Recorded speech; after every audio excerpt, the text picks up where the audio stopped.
అమ్మా చందనమే పూసిన ఒళ్ళు చూడు, అమ్మా పున్నమి పుట్టిల్లు ఆ కళ్ళు చూడు, అమ్మా ముక్కోటి మెరుపులా మోము చూడు, అమ్మమ్మ ముగ్గురమ్మల మూల పుటమ్మ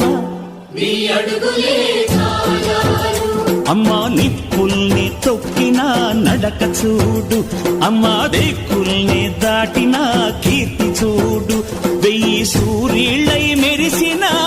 శక్తిని చూడు, మనుషుల్లో దేవుడి భక్తుని చూడు.